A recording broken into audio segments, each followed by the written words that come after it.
And we are back with the finals of the RCS Rusty Horn number 12.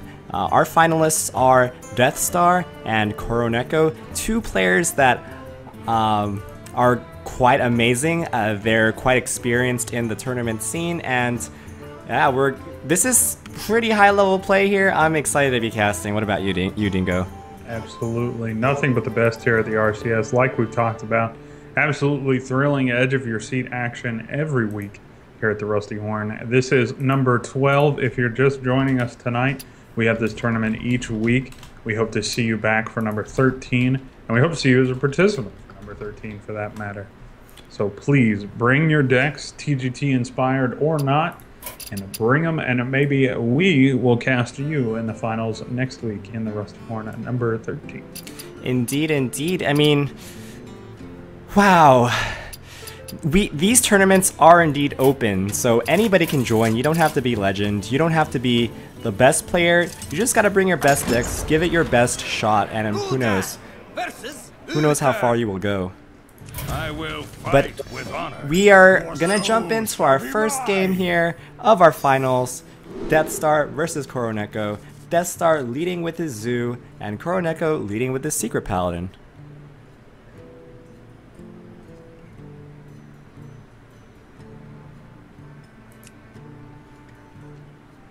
Already interesting. Coronet says, you know what, gonna start out with the TGT inspired. Going to gain the advantage, hopefully very quickly if he can, and set the pace at a very strong, quick. Yeah, and you know what? This is a card we haven't seen yet. Spectral Knight. Coronet is running Spectral Knight in his Secret Paladin deck. That is very interesting to me, and I could see how it works, but wow. I haven't even seen that on ladder. This is like something that he teched in himself, and that's what I expect to see from such, you know, high level players. They come up with their own tech choices, and you know, Coronet's Secret Paladin is a bit slower. It does run that Tyrion as we saw earlier, and it does have the Spectral Knight, so definitely got his own flavor. Yep, definitely, and that's something that we've seen bring success here in the Rusty Horn. We've seen Cold Blood Leroy Rogues. We've seen very interesting, the Wind Fury Shaman that you've used. We're a bit unorthodox, I guess, a little bit out of the norm, but we've seen very good success and very good win rates out of those sort of eccentric decks.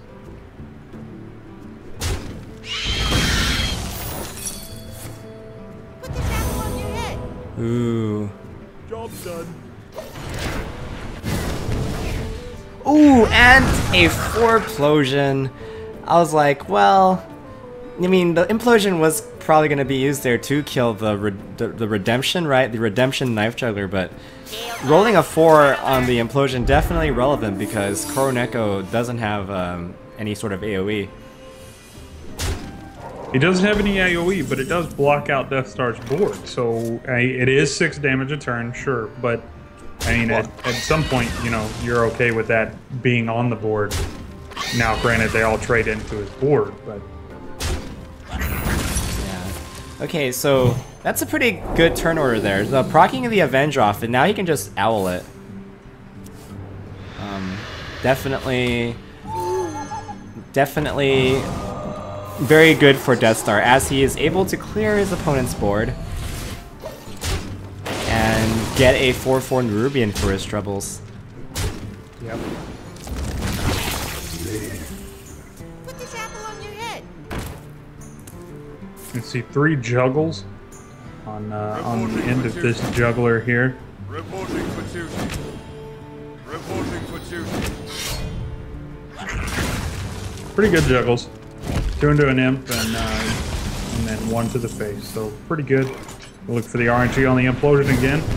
Gonna get 2 this time. Clear off the juggler and fill that board back up. Okay, that's kind of fair, I guess, because he did roll 4 earlier, and now he rolls 2. I think the 4-plosion earlier, though, really made a bigger difference. Definitely enough to swing the game in Death Star's favor here. He is at a HP advantage, slight. The board, I don't know about the board. The board's kind of, you know, Coronet does have that Spectral Knight up, so. But Death Star is going to drop his Dr. Boom here, so that's going to be, you know, pretty much as commanding of a board as you can have in this spot on turn 7. You got a 4/4/2 1/1 down, Dr. Boom, and 2 good lots. Yeah, we've seen incredibly intimidating board presence. Ooh, a mysterious challenger top deck for Coronet. But we've seen a pretty strong board presence from Death Star throughout the match. I mean, he's maintained board presence and board control, essentially.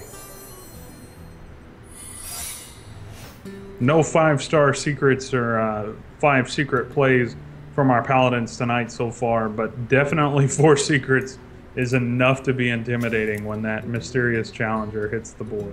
Right, and that's kind of what he needed, you know, to try to contest versus Boom here. Although I think in most situations, with Gormok the Impaler, because Gormok, oh, okay, never mind. I think Coronet can clear enough of the board to where Death Star doesn't get the Gormok effect.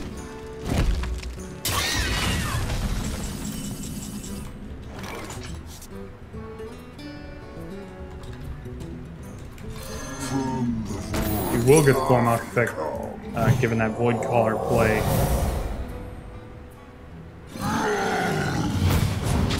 Ooh, still able to use the Gormok though. It does 4 to the face. Yeah, I think this is lethal.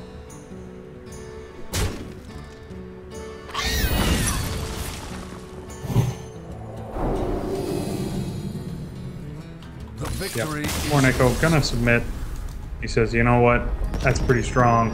Don't know that I can get around that.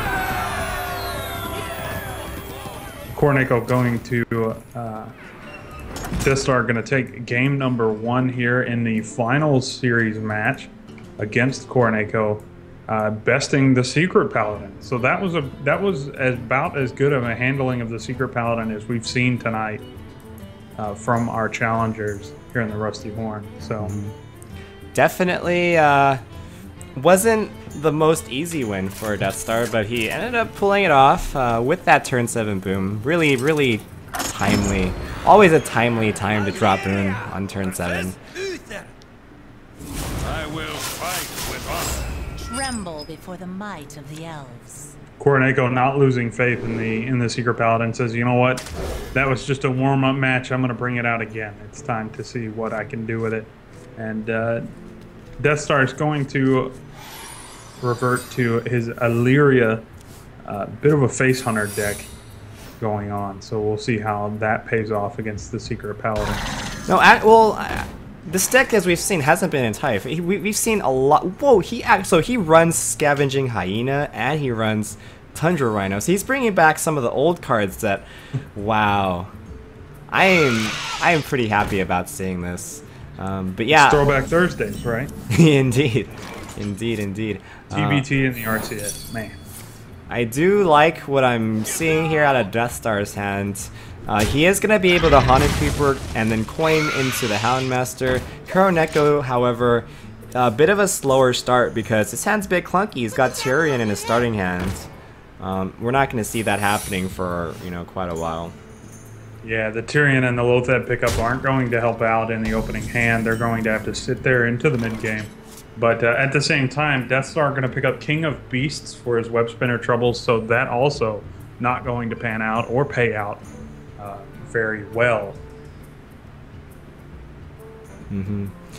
Definitely, I don't see another play other than just coining out the Houndmaster here. It's going to be able to trade pretty cleanly with the Knife Juggler, but then it'll also buff the opponent's own Spectral Spiders, or rather Haunted Creeper, through the Avenge.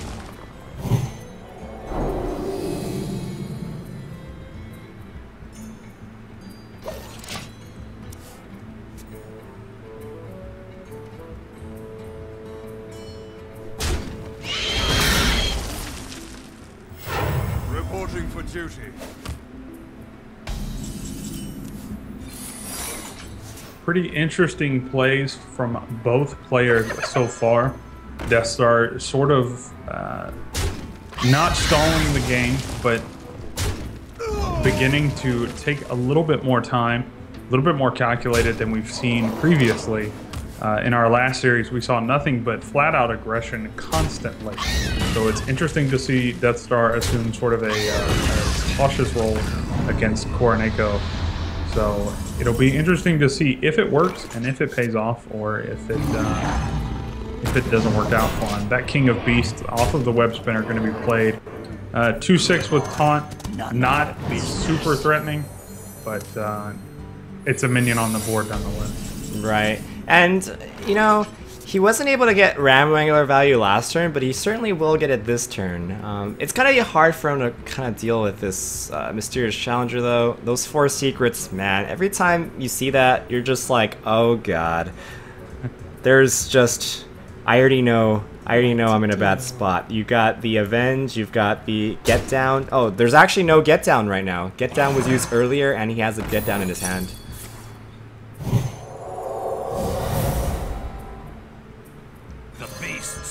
Good test for repentance there before playing the Ram Wrangler. Oh my God!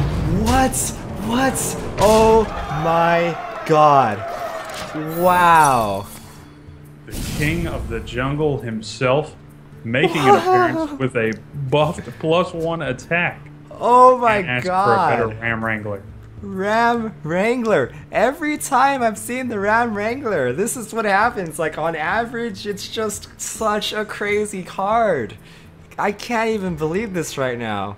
It's like you just saw your opponent play the Mysterious Challenger, like, oh my God, he's got 4 secrets, I'm screwed. And then you just get a freaking King Crush off Ram Wrangler, 5 mana charge, deal 9 damage with the Timberwolf. What?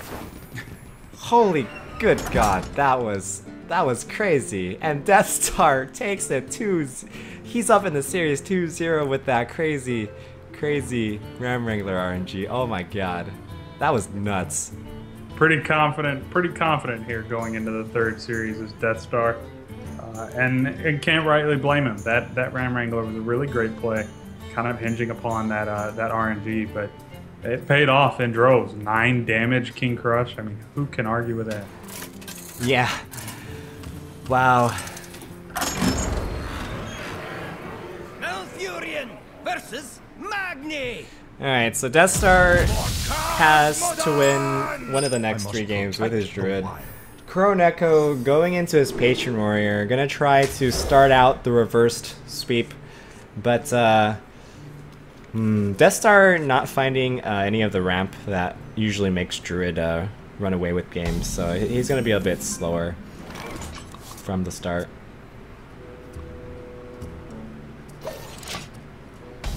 Yep, a bit slower, but certainly going to be interesting. Going to see if we can, if Death Star is going to capitalize on the momentum at some point in the 2-0 series. When you're up 2 games against your opponent, 0 wins, it sort of begins to play the psychological game where you have to almost impose your will on your opponent. Some opponents do better than others, and you can battle back and say, oh, that's fine, you know, a 2-0 is nothing, I've got plenty of time. And we've seen that certainly in the Rusty Horn. Just last week, Nalgudon battles back from a 0-2 deficit to win. Yeah. But it's going to be interesting to see how Coronet interprets the 0-2 series as it is.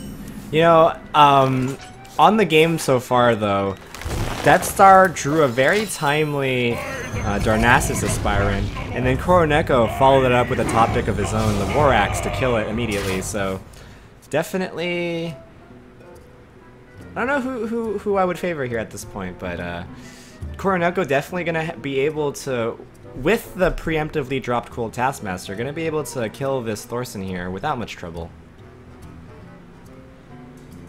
Yep, it is a bit interesting. If there's ever a time to stage a reverse sweep, it is with the Patron Warrior deck. So it will be interesting. So far, it's pretty good that Emperor Thorsan was cleared off immediately. We've seen negative implications if you let that Emperor Thorsan stay on the board, even just tonight, let alone another tournament.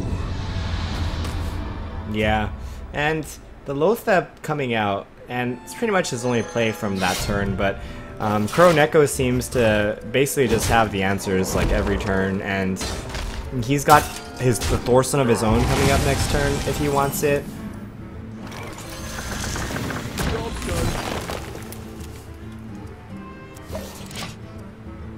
Death Star would like a little bit more pressure at this point, but it's going to be Coronet who gets the upper hand here, making 4 patrons, and the well played already coming out from Death Star. He already knows. It's like, well, I'm a druid player. My opponent just got 4 patrons. Not much I can do. No, just kidding. No, he got the discounted combo. Okay, no, just kidding. The well played was an offensive well played. I was like, right. I was focusing on the patrons, and then I forgot that he got the discounted combo from the Thorson, and that's it. Death Star takes the series 3-0. That's it. We talked about it at the beginning of the night. We said, "Oh, we haven't seen a clean sweep in so long," and we sort of jinxed the series. So there you go, Death Star with a commanding 3-0 win against Coronet. Man. Wow. Yeah, that was a very, very high level play there indeed. I'm kind of sad that the match didn't go a bit longer, but we did get to see both of their decks in and out, you know, through their semifinal matches as well. I saw a lot of cool things. I learned a lot. A lot of that I'm going to incorporate into my own play, especially some of Death Star's hunter techs. You know, it was one of the most amazing things that I saw today, and I'm really happy that I was able to cast today. Yeah, definitely. Anyway, congratulations to Death Star for winning the $30 and the 10 HSWC points. He is the champion of the Rusty Horn number 12. That's right. So, Dingo, any final words? Not a whole lot. I got my general spiel to go through that people out in the audience are probably tired of hearing, but for any newbies out there, do have a couple of homework items, a couple of things you can do for me tonight. Down in the bottom left-hand corner of your screen, which is over here, if I can ever get it right, I want you to hit that follow button for the Random Championship Series channel. We'll bring you all of the Hearthstone tournament action you could ever want, as well as some Heroes of the Storm and even League tournaments. So if you have a craving for any sort of tournament play, look no further than the Random Championship Series. Also, you can find us online at social media at twitter.com/esportsrcs and facebook.com/esportsrcs. Sign up on Facebook for our newsletter and get all of the information for every tournament that we have. It'll give you all of the updated information. And also, sign up online for the tournament that you just saw tonight, because I want to see you in the Rusty Horn number 13. So go to randomcs.com, navigate to the Hearthstone page, and sign up for all of our Hearthstone tournaments there. And Astro and I could see you next week as we cast your 3-0 sweep in the Rusty Horn number 14. Yeah. Otherwise, absolutely great play from our combatants tonight. Our participants showed their grit, showed their fortitude, and we saw some pretty great back and forth of both sides. We saw a clean sweep 3-0, and we saw some pretty embattled 3-2 victory. So absolutely great plays tonight. Undoubtedly, the best action you can find in Hearthstone is right here in the Random Championship Series. Indeed. It was a crazy bracket today. We had some pretty big names. Coronet and Death Star, you know, both of them being... I've seen their names around a lot. Both our finalists are amazing players. Our champion Nalgodan from last week, you know, he got eliminated in the middle. So that just goes to show how amazing our tournament series is starting to grow into.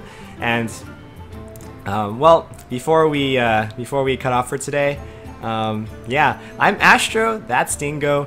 $30 make ya holla. $30 make ya